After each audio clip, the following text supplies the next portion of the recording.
दोस्तों yes bank की बात हुई यहाँ पे बहुत बड़ी गुड न्यूज़ निकल के आ रही है। यस बैंक अपने एनपीए से पूरा निपटारा पाने जा रहे हैं। जो भी थोड़ा बहुत बचा हुआ एनपीए वो भी बहुत जल्द खत्म होने वाला है।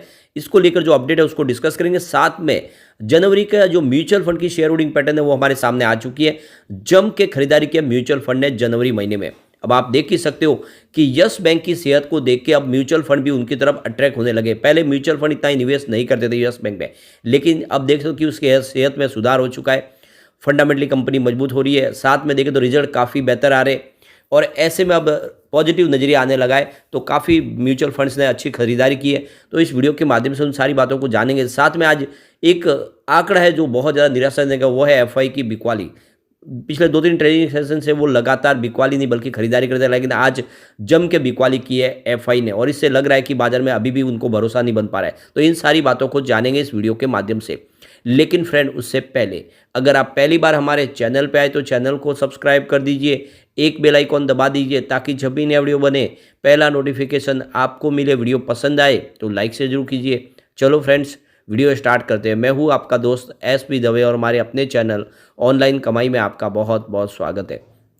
तो सबसे पहले बाजार की बात कर ले। आज बीएसई सेंसेक्स 71,822 के स्तर पे क्लोजिंग दिया, जहाँ पे 267 पॉइंट की तेजी थी, यानी 0.37% अप पर क्लोजिंग दिए। लेकिन शुरुआत बहुत ही ज़बरदस्त गिरावट के साथ हुई, लगभग 500 पॉइंट की गिरावट के साथ में हुई और ये इंट्राडे में 800-900 तक गिरावट पहुंच गई। लेकिन उसके बाद में बाजार ने रिकवर करना शुरू किया और काफ़ी अच्छी तेज़ी देखने को मिली। अब निफ्टी बैंक की बात करें, यहाँ पर भी काफ़ी अच्छी तेज़ी थी। 45,908 के स्तर पे 405 पॉइंट की तेज़ी थी, यानी 0.89% अप पर क्लोजिंग दिया निफ्टी बैंक ने। अगर हम बात करें निफ्टी प्राइवेट बैंक की तो 22,983 के स्तर पे 116 पॉइंट की तेज़ी थी, यानी 0.51% अप पर था निफ्टी प्राइवेट बैंक। और इसका असर हमने देखा यस बैंक में, जिससे यस बैंक ने आज अच्छी तेज़ी बताई है। अब यहाँ पे एफआई के आंकड़े ने आज मायूस कर दिया। आज एफआई ने 18,323 करोड़ का नया इन्वेस्टमेंट किया है, लेकिन आप देखो कि सामने उन्होंने 22,252 करोड़ का अपना माल बेच दिया है। तो उनकी जो बिकवाली का आंकड़ा निकल के आ रहा है वो 3,929 करोड़ निगेटिव है और ये बहुत बड़ा आंकड़ा है। ये कह सकते हैं कि इस महीने में सबसे बड़ा आंकड़ा है 8 फरवरी के बाद। इससे पहले 8 फरवरी में उन्होंने बड़ी बिकवाली की थी। उसके बाद में पिछले 3 ट्रेडिंग सेशन से हम देख रहे थे वो लगातार खरीदारी करते, भले ही वो अमाउंट छोटी थी लेकिन वो खरीदार थे। जिस दिन बाजार भारी गिरा उस दिन भी 12 फरवरी को उन्होंने खरीदारी की थी, लेकिन आज जिस तरह से उन्होंने 4,000 करोड़ के आसपास की बिकवाली की है यह निराशाजनक है बाजार के लिए। और इस महीने में उन्होंने 11,107 करोड़ का अपना माल बेच दिया है। दूसरी तरफ बाजार को सहारा मिला है डीआई की तरफ से। आज डीआई ने 12,110 करोड़ का नया इन्वेस्टमेंट किया है, सामने 9,212 करोड़ की उन्होंने बिकवाली की है। तो उनकी जो खरीदारी है वो 2,897 करोड़ पॉजिटिव है और पिछले 3 ट्रेडिंग से वो लगातार खरीदारी की। इस महीने में उन्होंने 13,545 करोड़ का अपना इन्वेस्टमेंट कर लिया है।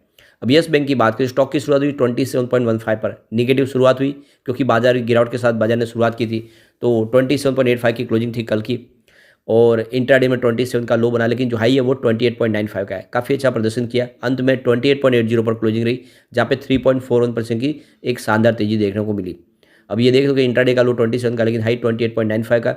52 वीक का लो 14.40 का, लेकिन हाई 32.85 का है। फिलहाल अब ऊपर के लेवल से देखें तो स्टॉक आपको लगभग 3 रुपये नीचे दिखाई देगा। अब यहाँ पे म्यूचुअल फंड की लेटेस्ट होल्डिंग हमारे सामने आ चुकी है। 18 म्यूचुअल फंड ने नई खरीदारी की है। सिर्फ एक म्यूचुअल फंड ने यस बैंक में से एग्जिट किया, उन्होंने अपनी बिकवाली की है। तो देख सकते हो कि सबसे ऊपर आपको Nippon India ETF Nifty mid cap 150 का नाम दिखाई देगा, जिसने 1,187 करोड़ का नया इन्वेस्टमेंट किया है। उसके बाद में देख सकते हो कि SBI Nifty mid cap 150 index ने यहाँ पे 267 करोड़ की खरीदारी की है। Nippon India Nifty mid cap 150 index fund regular growth ने 1,045 करोड़ का इन्वेस्टमेंट किया है। इसके अलावा Motilal Oswal Nifty mid cap 150 index fund ने 1,327 करोड़ की खरीदारी की है। ICICI prudential Nifty mid cap 150 index ने 292 करोड़ का इन्वेस्टमेंट किया है। ICICI prudential Nifty mid cap 150 ETF ने 260 करोड़ का इन्वेस्टमेंट किया है। इसके अलावा आप देख सकते हो कि Aditya Birla Sun Life Nifty mid cap 150 index fund ने यहाँ पे करीब 162 करोड़ का इन्वेस्टमेंट किया है। Mirae Asset Nifty mid cap 150 ETF ने 595 करोड़ का इन्वेस्टमेंट किया है। इसके अलावा ICICI prudential S&P BSE 500 ETF ने 166 करोड़ का इन्वेस्टमेंट किया है। कुछ इन्वेस्टमेंट 100 करोड़ से नीचे भी, उसको हम डिस्कस नहीं कर रहे यहाँ पे। उसके बाद में मोतीलाल ओसवाल निफ्टी 500 फंड ने भी 658 करोड़ का इन्वेस्टमेंट किया है। इसके बाद आप देख सकते हो यहाँ पे Motilal Oswal Nifty mid cap 100 की तरफ से 341 करोड़ का इन्वेस्टमेंट हुआ है और 361 क्वाड्रेंगुलर फंड ग्रोथ ने 108 करोड़ का इन्वेस्टमेंट किया है। इसके अलावा Zerodha Nifty large cap mid cap fund index ने 173 करोड़ का इन्वेस्टमेंट किया। तो इस तरह से देख सकते हो कि काफ़ी बड़े म्यूचुअल फंड ने जम के खरीदारी की है। कुछ और फंड भी हाउस पे जिन्होंने थोड़ा निवेश कम किया, लेकिन ओवरऑल देखें तो काफ़ी नई एंट्री हुई है, जम के खरीदारी की है इस बार यस बैंक में। यहाँ पे आईसीआईसीआई बैंक की तरफ से जो उनके फंड हाउस है उन्होंने काफ़ी अच्छी खरीदारी की है। इसके अलावा एचडीएफसी बैंक की तरफ से भी खरीदारी हो रही है। तो एक तरफ तो एचडीएफसी बैंक म्यूचुअल फंड के माध्यम से भी निवेश कर रहे और दूसरी तरफ अगर आप देखें तो वो अपनी स्टेक को भी डायरेक्ट बढ़ा रहे। इसका मतलब एचडीएफसी बैंक को पूरा भरोसा है और आईसीआईसीआई बैंक भी काफ़ी अच्छा अपना इन्वेस्टमेंट कर रहे। इसके अलावा जो बड़ी गुड न्यूज एक और निकल के आ रही है, यस बैंक अपना जो टोटल एनपीए उसको सेल करने की तैयारी कर चुके हैं। तो जो ये कटेरा इंडिया का जो डेट है वो कंपनी सेल करने जा रही है। तो ये देख सकते हो कटेरा इंडिया के जो सेलिंग के लिए आप देखें तो यहाँ पे एआरसी आपको दिखाई देगी। तो यह प्रोडक्ट एआरसी थी पहले, जो उसके बाद में अब यहाँ पे उनके साथ में asset reconstruction company of India यानी आरसीएल भी है जो उनके साथ में जुड़ गए। स्विच चैलेंज के माध्यम से ये दोनों आपस में टकराएंगे और जो उसमें जिसका विनर होगा उसको यह ट्रांसफ़र कर दिया जाएगा पूरा कटेरा इंडिया का जो भी डेट है।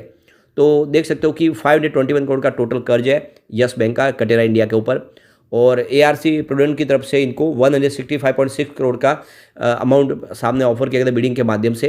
अब उसके बाद में देखें तो यहाँ पे जब दूसरी और एआरसी यानी जो है आप देख asset reconstruction company of India भी साथ में एंट्री कर ली और उन्होंने इसकी जो अमाउंट रखी वो 203.4 करोड़ के आसपास रखी। तो उसको मैच किया है प्रूडेंट ने भी, यानी अमाउंट बढ़ चुकी है। जो पहले वो ऑफर की थी उन्होंने 165 करोड़ उसको बढ़ा के 203 करोड़ तक कर लिया है। तो अभी फिलहाल देख सकते हो कि अब किससे हिस्से में ये यस बैंक की जो है टोटल जो नेट डेट है वो जाएगा और एनपीए फ्री होना है यस बैंक को। फिलहाल यस बैंक की तरफ से प्रूडेंट और एआरसी की तरफ से इस मामले में कोई भी उन्होंने कमेंट नहीं किया है कि ये किसके हिस्से ये डील जाने वाली है, बिडिंग प्रक्रिया कब पूरी होगी। अब यहाँ पे देख सकते हो कि यस बैंक टोटल अपना जो 4233 करोड़ का जो टोटल डेट है उसको वो बेचना चाहते हैं और वो भी अप फ्रंट में पूरा का पूरा रकम लेना चाहते हैं। पिछली बार उन्होंने जब अपना 48,000 करोड़ की रकम जो एआरसी में ट्रांसफ़र की तब उनको सिर्फ 85% बकाया रखा था और 15% ही अप फ्रंट मिला था। इस बार वो चाहते हैं कि पूरी की पूरी रकम पहले ही मिल जाए, चाहे कम मिले, लेकिन वो चाहते हैं कि अपना पूरा का पूरा क्लियर कर दे, कोई बकाया न रखे। और इसीलिए अभी यहाँ पे कुछ बड़ी पार्टियां हैं जो सामने आ चुकी है। कटेरा इंडिया देखे तो यह सिविल कंस्ट्रक्शन की कंपनी थी जो यहाँ पे बैंक करप्ट हुई और यहाँ पे सबसे बड़ा जो कर्ज है वो यस बैंक का ही था और यस बैंक ने इसको एनसीएलटी में खींचा और अब यहाँ पे वो अपना पैसा रिकवर करना चाहते हैं। तो कुल मिला के देख सकते हो कि यस बैंक में आने वाले समय सेहत में सुधार और होगा, वो अपने एनपीए से बाहर निकल के तेज़ी से आगे बढ़ेगी और जिस तरह से एचडीएफसी बैंक ने भरोसा जताया वाकई में यस बैंक आने वाले समय एक बड़ा मल्टीबैगर बन सकता है। अब एक बार हम इसके पिवट लेवल को चेक कर लेते हैं। तो यहाँ से अगर गिरावट होती है तो 25.05 का पहला सपोर्ट है, यह टूटा तो स्टॉक 18.70 तक जा सकता है। अब बड़ी गिरावट हुई तो 14.80 तक जाने की संभावना है। यह बहुत ज़्यादा संभावना नहीं है, ये तभी पॉसिबल है जब बाजार में बहुत बड़ा भयंकर गिरावट आ जाए, बाजार पूरा क्रैश कर जाए, तब जाके ये उस लेवल पे जा सकता है, वरना कोई पॉसिबल नहीं है। अब पॉजिटिव माहौल बना तो 35 का फर्स्ट रेजिस्टेंस है, इसको पार कर ले तो स्टॉक 39 तक जाता हुआ दिखाई देगा और एक बार 39 को क्रॉस किया तो फिर 45 तक जा सकता है, 45 को पार कर सकता है।